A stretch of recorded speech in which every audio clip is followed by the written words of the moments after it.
البغي يعظكم لعلكم تذكرون শেষে আল্লাহ রাব্বুল আলামিন বলেন তোমরা এই নসিহতগুলো গ্রহণ করো যদি তোমরা করতে পারো তোমরা কামিয়াব যদি গ্রহণ না করো তাহলে তোমাদের জন্য আমি জাহান্নাম অনুমত আমি আল্লাহ রেখে জন্য আয়াতে বলেন ও মুসলমানরা এই আহসান সাইয়্যিদ ছিল নবী আলাইহিস সালাতু ওয়াস সালামের ভালোবাসা যাচাই করে তিনি কালেমা পড়ে মুসলমান হয়েছেন আসলে এখান থেকে শিক্ষা নেন যদি আপনি কোনো মানুষকে আপনি ভালোবাসেন ভালো পান তাহলে কি করতে হবে তার গুণগুলো দেখে আপনি ভালোবাসতে হবে দুনিয়ার একটা নিজাম হলো কোন মানুষ যদি কোন মানুষকে ভালোবাসে কয়েকটা কারণে ভালোবাসে একটা হলো যদি লোকটা বড় সুন্দর হয় কোন মানুষ আছে সুন্দরের জন্য ভালোবাসে আবার কোন মানুষ ধনের কারণে তাকে ভালোবাসে যে লোকটা যদি বড় লোক হয় তার সাথে মহব্বত করা যায় কোন মানুষ ধনের কারণে মানুষকে ভালোবাসে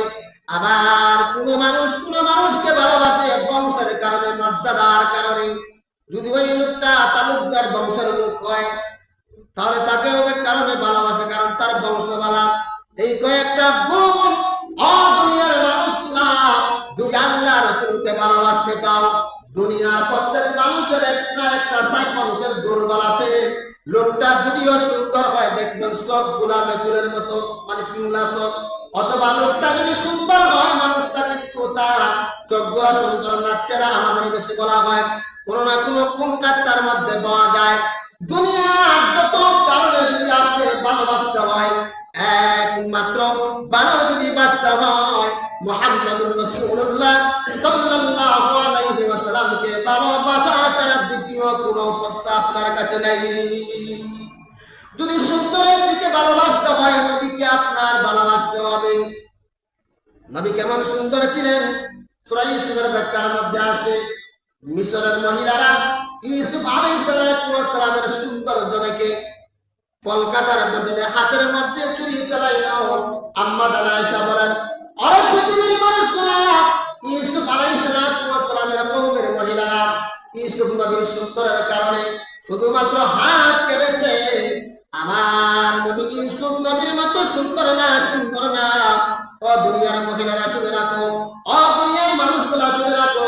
দুনিয়ার মধ্যে চন্দ্র সূর্য দুইটা উদয় হয় পৃথিবীর মানুষেরা আমি আয়েশার করে আমার সূর্য উদয় হয় আয়েশার করে সুবহানাল্লাহ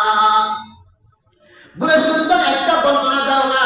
নবী আলাইহিস সালাতু ওয়াস সালাম কেমন সুন্দর ছিলেন আম্মা আয়েশা বলেন আমার সুনামুখী সুই হারিয়ে গিয়েছিল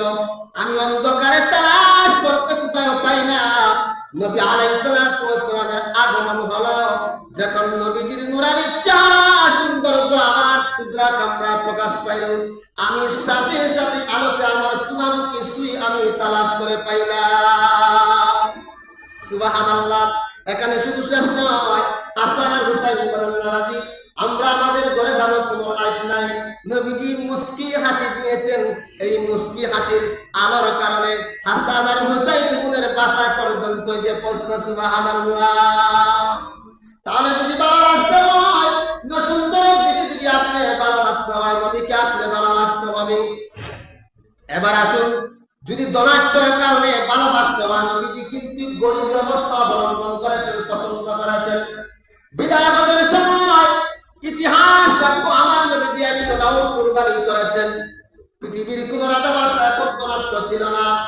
চিন্তা করেন তাহলে ধনের দিকে যদি ভালোবাসতে হয় নবী আলাইহিস সালাতু ওয়াস সালামকে ভালোবাসতে হবে এবার আসুন বংশমর্যাদার দিকে যদি ভালোবাসতে হয় আল্লাহ নবীকে ভালোবাসা ছাড়া কোনো উপায় নাই কারণ নবী আলাইহিস সালাতু ওয়াস সালামের আলোচনা করতেছেন হালিমাতুস সাদিয়া আম্মা আমেনা দরজন আলোচনা করতেছেন জিবরাইল আলাইহিস সালাতু ওয়াস সালাম আসিয়া বলেন ও মা আমেনা আর মা আমেনা তোমরা শুনো তোমরা মুহাম্মাদের প্রশংসা আলোচনা কি করবে আমি জিবরাইল পৃথিবীর এক প্রান্ত থেকে আরেক প্রান্ত সফর করেছি আল্লাহু আকবার পূর্ব থেকে পশ্চিম প্রান্ত পর্যন্ত সফর করেছি আমার নবীর বংশমর্যাদার উপরে পৃথিবীতে আল্লাহ আর কোন বংশমর্যাদা আল্লাহ দেয় নাই সুবহানাল্লাহ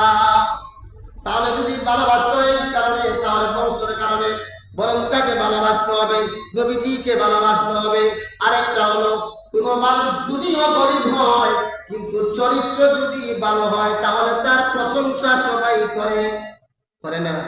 ওই মানুষটা কিন্তু গরিব যে তার আখলাক চরিত্র ভালো। আল্লাহ বলেন ওয়া ইন্নাকা লাআলা খুলুকিন আযীম। অবনবীজি, আমি আল্লাহ আপনাকে মহা চরিত্র অধিকারী বানালাম। আমি আল্লাহ রাব্বুল আলামিন এমন সুন্দর চরিত্র দিলাম, আপনার চরিত্র সার্টিফিকেট আমি আল্লাহ দিলাম। পৃথিবীর মানুষেরা যদি আপনাকে পাগল বলে, মাজনুন বলে, যদি জাদু করে বলে, কিন্তু না না না না, আমি আল্লাহ রাব্বুল আলামিন আপনার সার্টিফিকেট দিয়ে দিলাম। অবনবীজি, আপনার যে চরিত্র সার্টিফিকেট এই পৃথিবীতে আমি আল্লাহ আর কাউকে দেই নাই। সুবহানাল্লাহ। তাহলে যদি চরিত্রের দিকে ভালোবাসতে হয় তাহলে কারে ভালোবাসতে হবে? আল্লাহ রাসূলকে ভালোবাসা ছাড়া উপায় নাই। এই জন্য হাসান বিন সাইফি রাদিয়াল্লাহু তাআলা সব দিক মিলাইয়া দেখলো, এই মুহূর্তে যেহেতু সুযোগ এসেছে, আর যদি উপদেশ দেন তাহলে নবী আলাইহিস সালাতু ওয়াস সালামের কাছে গিয়া ওনার উম্মত হিসাবে কালিমা গ্রহণ করে নাই। এই ছাড়া দ্বিতীয় কোনো পথ আমাদের কাছে আর নাই।